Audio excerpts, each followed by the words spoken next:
Welcome back to another edition of the Pagcast. I'm your host, Michael Pagani, joined alongside Lethbridge Hurricanes defenseman Nathan Maloney. Nathan, welcome to the Pagcast. Thank you again for coming on. Yep, thanks for having me. I'm excited to be on here. Well, my first question to kind of all my guesses to open up the interview is just how have you been doing recently? Good. Yeah, it's been first year in the league, so um, it's been a fun adjustment and it's been a smooth transition. Going from junior A to the Western Hockey League, and I'm doing well. My billets are good, and I like the city here in Lethbridge. Well, let's talk about the most recent game quickly. It was a 2-1 loss to the Prince Albert Raiders. How important is it in those close games, though, that you play early in the season so you kind of get used to when things tighten up for the playoffs? I think that was a huge game, actually. I think for our group, Prince Albert, they're undefeated in regulation, and they're supposed to be a pretty big team in the league, and they're a contender, and like we're a younger team and we're kind of rebuilding right now. And I think for us to hold them to 2-1, and if anybody who's watching this or anything like that watched the game, like they know it wasn't like it could have went either way. So I think it's a very promising game, and it's huge to build off those games because you can't be too down about it. You have to take the positives away because there was a lot of positives. It's not like you guys got blown out 8-0 by the contender, right? You guys really put up a big fight up against what people would call a Goliath in the WHL. Yeah, exactly. So, I think just taking the positives from games like that, and just making sure that we're bringing those positives into the next games coming up here. Well, you finished the game with one assist. What did you see on Shane Smith's goal? So it was kind of just like a neutral zone regroup, and we were just in the O zone for a while, and PA really wanted to get off. So I had the puck. I transitioned it quickly to Owen Berg, and then he shot it, and goalie made a great save, but it went out to Shane Smith, and he scored. So yeah, I mean, it's really nice that you were able to finish that with a positive there, right? Getting that one assist. Obviously, you wish that you got the win too, but think about it individually. That's very good and lots to build upon for the next game against Brandon. Which that leads me to my next question: like, how are you guys going to make sure that that the stuff that the lessons that you're going to learn from this last game, you're going to bring to that game against Brandon? Because that was a bit of a tough result the last time out. yeah. I think they're a team they're very offensive. Um, but a team like that's very aggressive, that means they're also going to give up a lot of chances, I think. So I think if we stick to our game, the same, system we played against PA, where we were simple, and we got in, and we played like, defense first hockey, against a team like Brandon, when you're going to play defense first and you give them nothing, then you're going to have even more chances offensively, I think. So, there's that saying, good defense leads to good offense. So, It's all about capitalizing on the turnovers that you create against a team like that. yeah, exactly. Exactly. Because they're going to be jumping. So, Well, getting into your story, was there a player growing up who you wanted to model your game after? yeah. So I grew up in a small town called Bassano, just outside of it. And it's about 20 minutes away from Brooks, Alberta. And so I grew up watching Makar when he was there in Brooks. So I've always been a huge Makar fan. I have a mini stick signed by him and everything like that. So I always wanted to model my game after Makar. And then I think especially like these last 3 or 4 years, you kind of understand that Makar's a guy like nobody, like he's a generational player. You can't actually model your game after a guy like him. You know what I mean? So then what I kind of started to do was get a list of guys that have certain things in their games that I really like and like to do. So one of my favorite defensemen to watch is Rasmus Dahlin. I like watching him. I like Brock Faber. Um, and I like Miro Heiskanen. So those are guys where I think I can smooth skating, two-way puck moving defenseman, like really good with the puck. So that's kind of where I like to say I'm around there. Talk about a list of names. I mean, those guys were always going to be in the running for the Norris Trophy. We all know that. And yeah, I mean, they're always very offensively minded too. Very good defensively as well. But they know when to jump into the rush too, right? Yeah, exactly. Who influenced you to get into hockey? My dad for sure. I mean, I was in like a pair of skates like when I was like 1 or 2 years old, and we had a pond just outside. We had like acreage where I first started growing up, and I'd skate on that. And then my uncle he played a bunch of years pro in North America AHL, and then in Germany he's the head coach of Chilliwack now. He also had a pretty big influence on my hockey.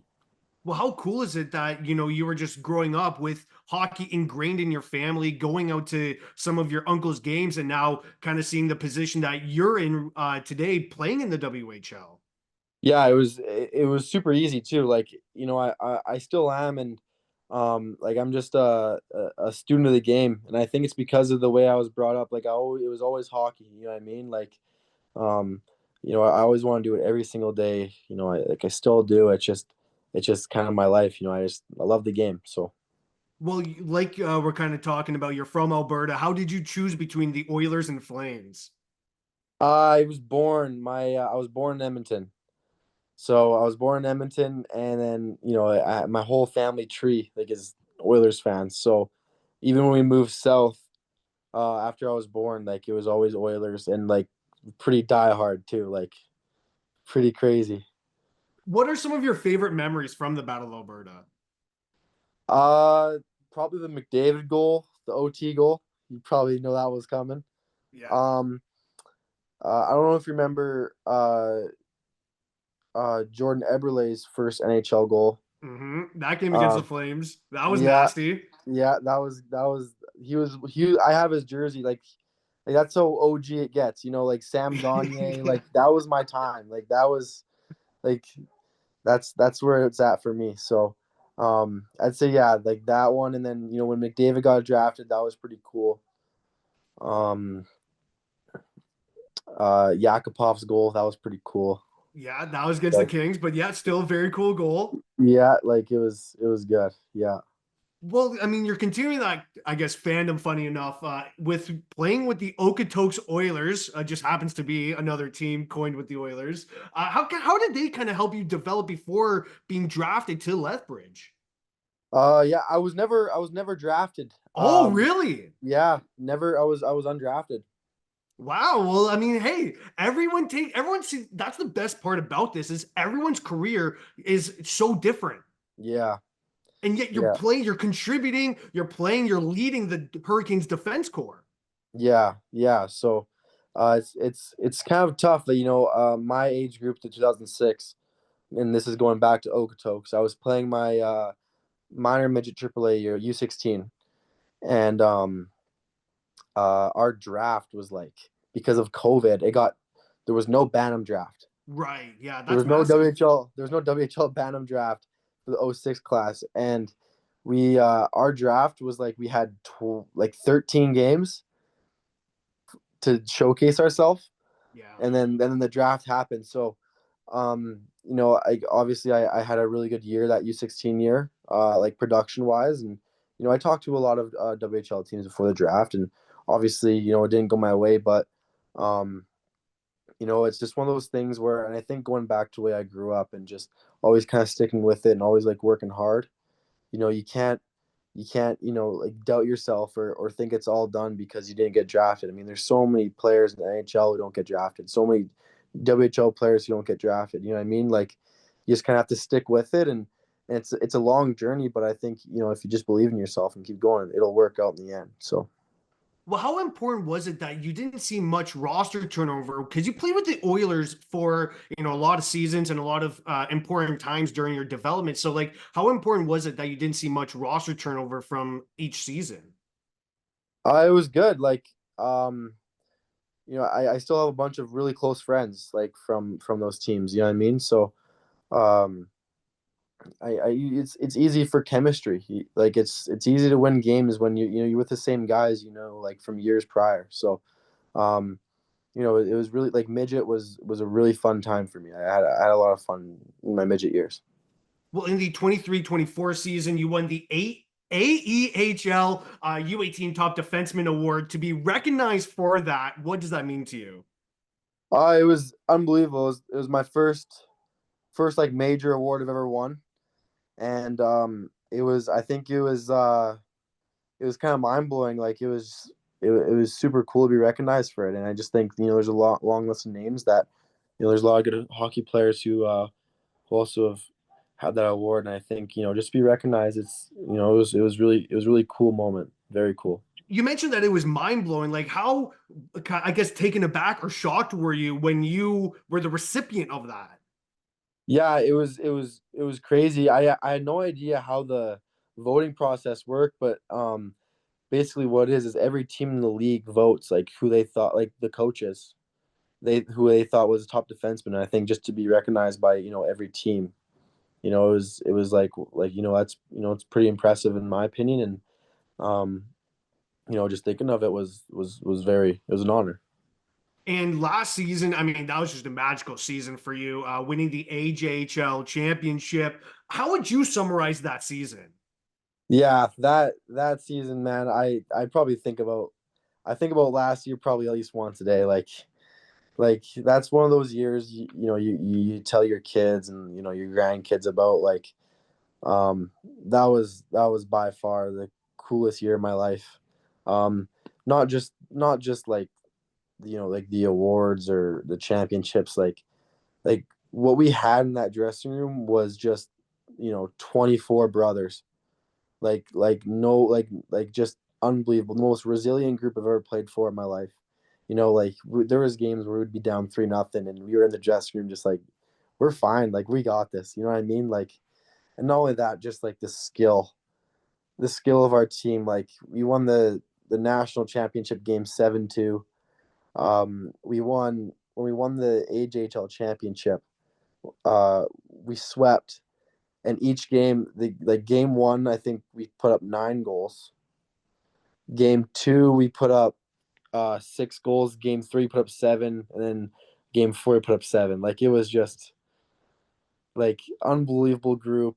Great coaches, and just like it was just like you'd wake up every day just you just want to get to the rink as fast as you can. Like it was just awesome. It sounds like there was just contributions from every line, top to bottom, even on Yeah, the D pair, and everyone kind of played their role, but played above their role too, which is so important as well. yeah, 100%. We had our fourth line is like it would have been like any team's second, like first or second line. We had um our fourth line in the first 2 rounds of the playoffs. Each player was like over a point per game. Holy shit. Yeah, it was like What the hell? they were outperforming like our top 2 lines, and like to do that, like I mean, you had like Jack Plandowski, Bowden Singleton, like Hayden Fetcher, like those guys are top end players in that league, and like our fourth line was unbelievable. Yeah, that's like rookie. That's literally rookie mode on NHL 26 for me. Like Seriously, I yeah, that's crazy. yeah, And yeah, that just goes to show the depth that you guys had that year.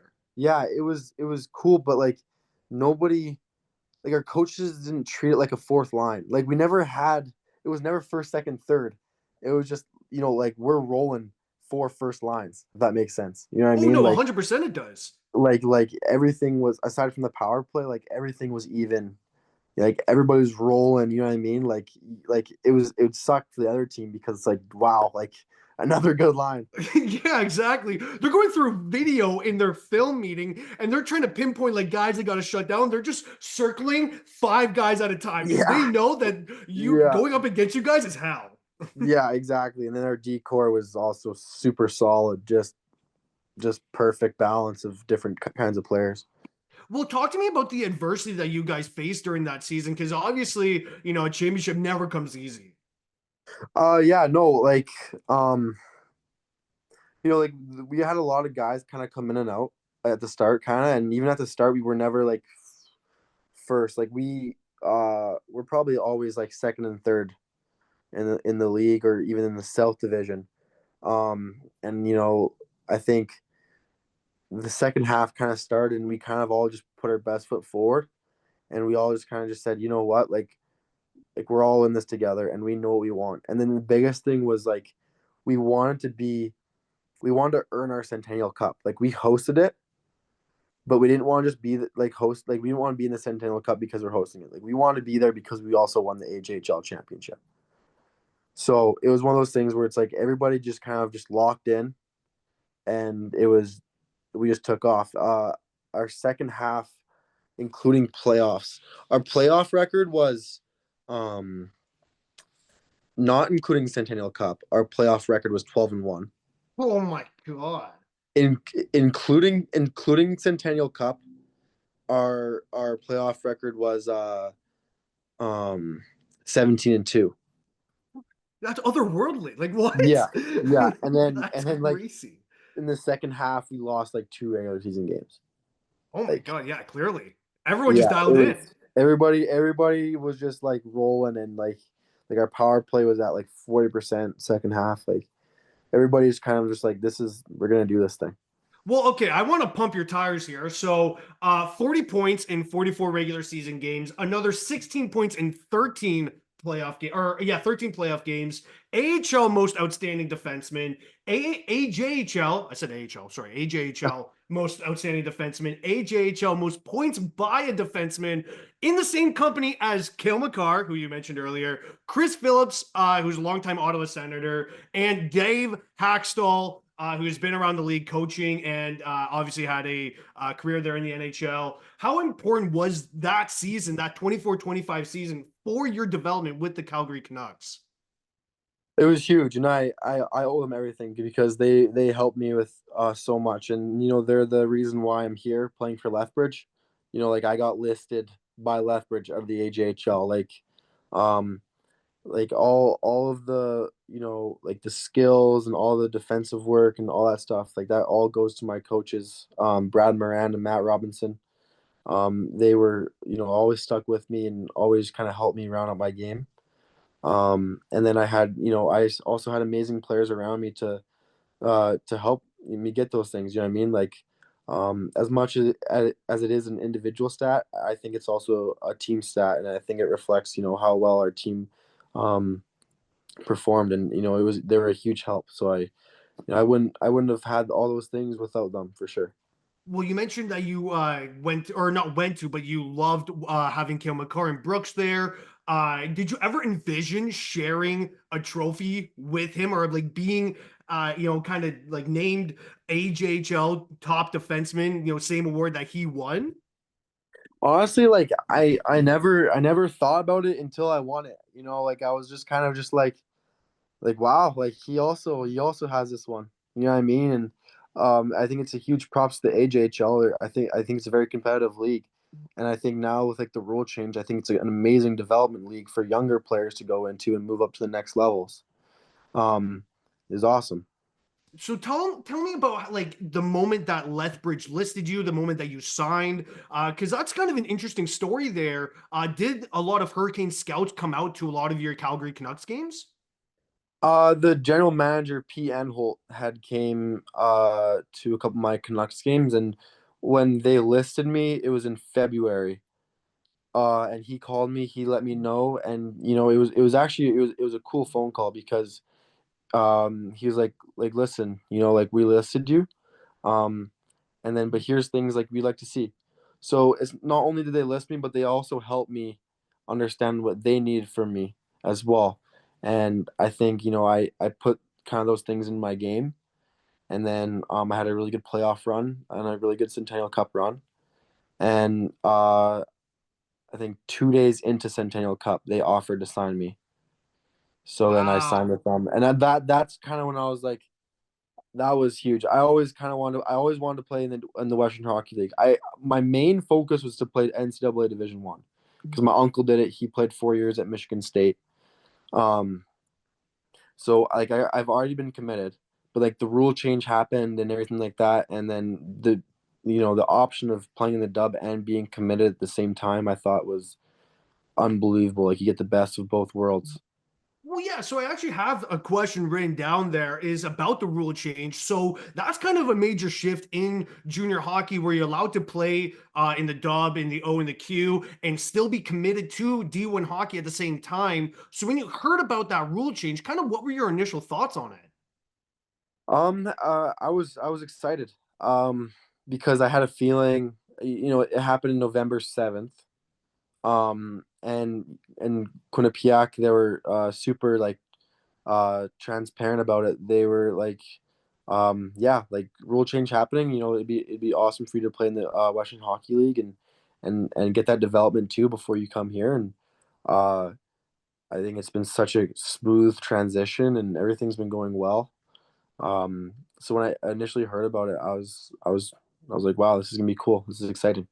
Well, it definitely is exciting because it also opens up the options of continuing playing for Division One hockey, right? Because you had to make that decision earlier in your career at such a young age of whether to play in the dub or continue with US hockey there, but now you can play both. Yeah, exactly, and it just eliminates for young kids making maybe the wrong decision. There's like, especially before the rule change, there's a million like kids who were super skilled, but maybe didn't pan out with the Western League because they went too early. Mhm. Whereas had they just took another year midget and then maybe played junior A, BCHL, AJHL, and committed, they could be playing in the NHL by now. You're But absolutely right, and it kind of reduces the pressure that those kids are under. exactly, and you see it now, especially with the AJ. Um, there's so many young kids who are signed Western Hockey League players, but they're not rushing their development by playing in the league too young. You never want to rush a player. You rather overcook them, right? You rather overcook a prospect than undercook, right? Yeah, exactly. Like, exactly.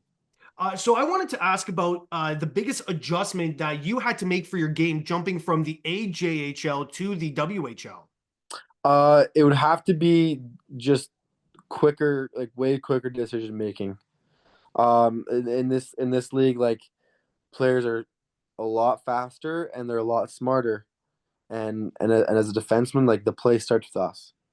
So like we have to be way quicker with our puck touches. We have to be faster.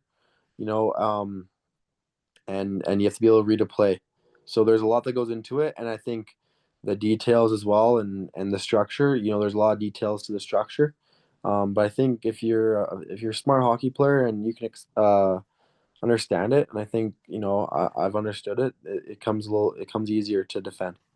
Well, you're off to a very strong start this season, 11 points in 16 games. What's been the driving force behind your hot start? Um, Probably just like simplified game.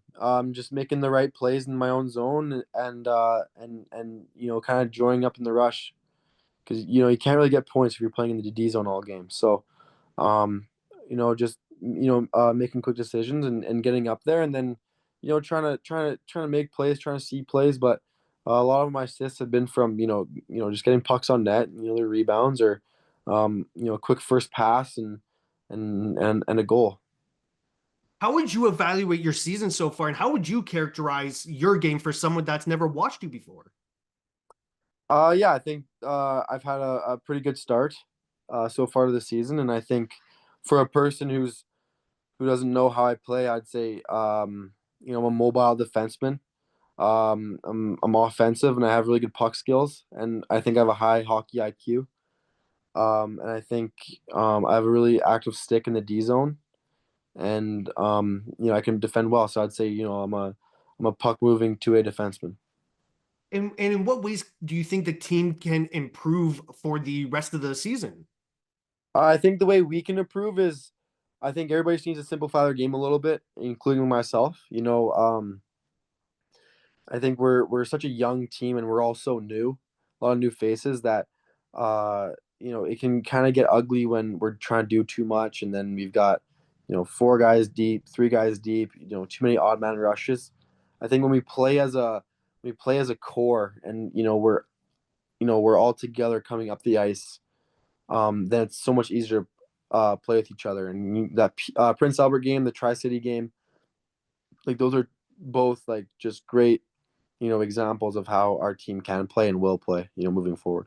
Well, I mean, it doesn't get any more new than actually the Calgary Hitmen, who had a 14-player warm up for the rookie lap earlier this season. Like, how crazy is that? Icing a 14-player warm up.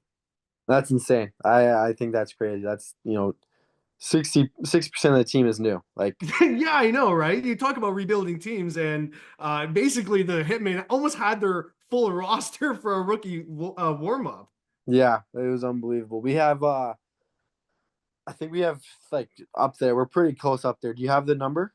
I don't have the number on me, but I believe it's around 9 or 10. Yeah, I don't know. I was I gonna don't know say exactly. I was gonna say 9 or 10. Yeah, I think that's fair to say. Um, and I wanted to ask you, so first year in the league, we aren't in kind of the teddy bear season quite yet, but how excited are you for that game? And what have you heard about games like that in the past? I've heard it's an unbelievable experience, like crazy experience, and it's just like I've never been a part of a teddy bear game.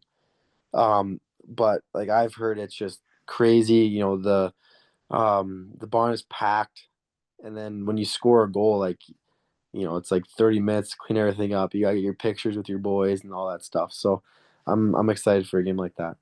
Oh yeah, it is definitely one of the more exciting games of the WHL calendar for sure. I mean, I know that for myself, I love the teddy bear toss games. They are some of the best. It's obviously amazing when you're the home team that scores. Then if you're the away team playing in someone else's teddy bear toss, well, you're Yeah, hoping to shut them out, right? yeah, exactly.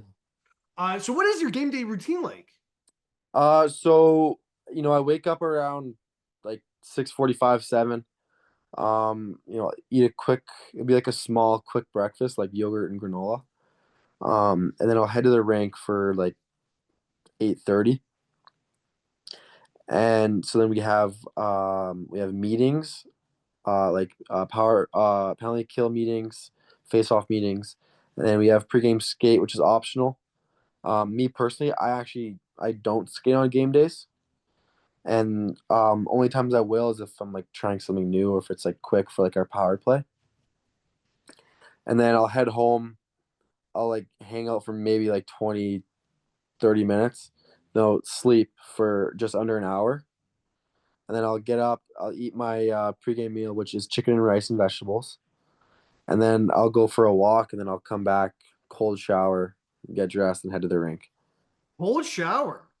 Cold shower, yeah, every time. Cold shower. Yes, Interesting. yes. And then even like right before the game, I'll do a cold plunge in the tub. But see, the cold plunge I can kind of understand a little bit better, but it's the cold shower. I'm like, most showers, you want to be warm, but cold, it does wake you up, right? Yeah, yeah. I've done the cold shower. I think it's my third year doing it. So Well, I mean, it's worked to this point, right? Why would you yeah, change? yeah, exactly. Do you ever play sewer with the fellas? I'm like I kind of do, but I don't like. I'll come in to the circle for like maybe 3 touches. I always say like to the boys, like, let me get a quick touch and I'm out. Right, right. Yeah, So you're just in and out. I'm in and out because like what I like to do, I like to stick handle with the green biscuit. Yes, that's And money. I have one in my bag. yeah, so I'll do like the stick handling instead of sewer ball because I find the sewer ball like I'm just standing around. Yeah, exactly. You're not getting loose, right? Yeah, exactly. What sport would you play other than hockey? This one's tough because I was a real good baseball player. I played up until I was 15, but I'm a huge basketball fan, and I would like to say that I'm a pretty good basketball player. Back home, I live in Strathmore. All of like my best buddies are basketball players Oh, because really? there's not really a ton of like hockey players Oh, from where I'm from. interesting. Yeah, it's just like a small town, Yeah, yeah, yeah. and so all my buddies are like football and basketball players. And so like in the summer times I play pickup basketball every Tuesday and Thursday nights. So I like to say I'm a pretty good basketball player, but I don't know. I'd say either baseball or basketball for sure. And do you have like are your friends kind of have aspirations to go to U Sports or D1 college? Yeah, I have a couple buddies. Um I have a friend who's he's a wide receiver at St. FX. Oh, no way. Yeah, and then I have two buddies they play for Okanagan College Oh, sick. basketball team. And then I have another buddy who plays for uh it's in Nova Scotia.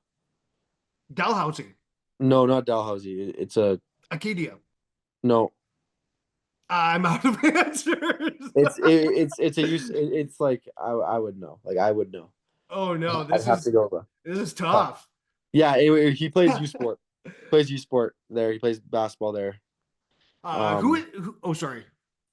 I think yeah, there's a soccer player in our friend group. He plays soccer at U of C. Oh, sick. Yeah, like my whole friend group's super athletic, like just super duper athletic. I can only imagine the off-season training. I mean, iron sharpens iron, right? Yeah, yeah. Who has been the hardest team to go against this season, do you think? Um, I would say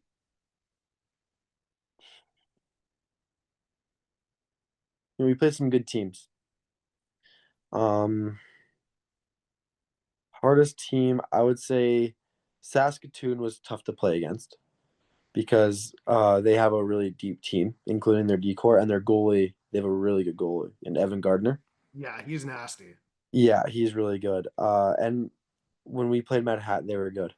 Yes, So yes. Matt Hadd those is they great. because they play very aggressive. So it's as a defenseman, it can be tough. Well, it can overwhelm you too. Yeah, That's exactly. the Like thing, right? very aggressive team. Who do you think's the hardest player to defend in the WHL and why? Um, there's a couple players I would say. Um, I think that Beckett Hamilton kid on Red Deer, he's shifty. He's a good forward. He's really good. Um, I would also say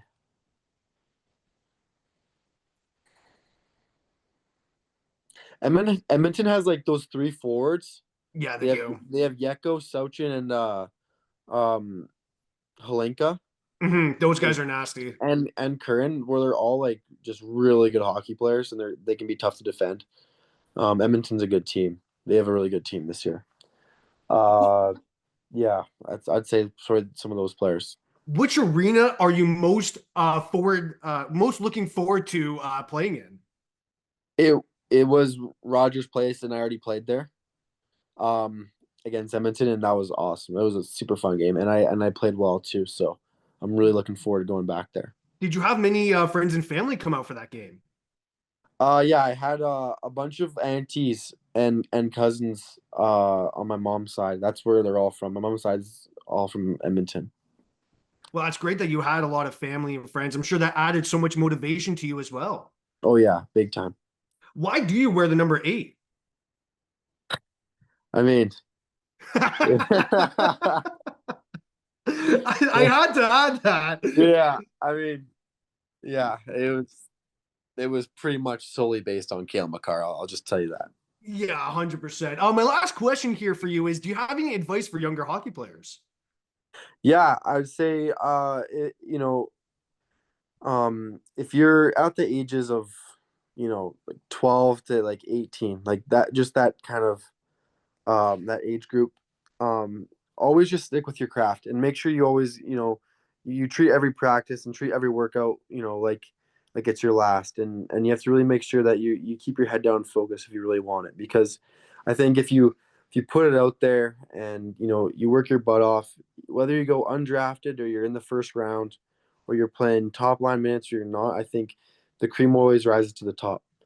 And just always stick with it and never doubt yourself. All right. Well, I'd like to thank again Nathan Maloney for joining on today's podcast. Thank you again, Nathan. Thank you so much for having me.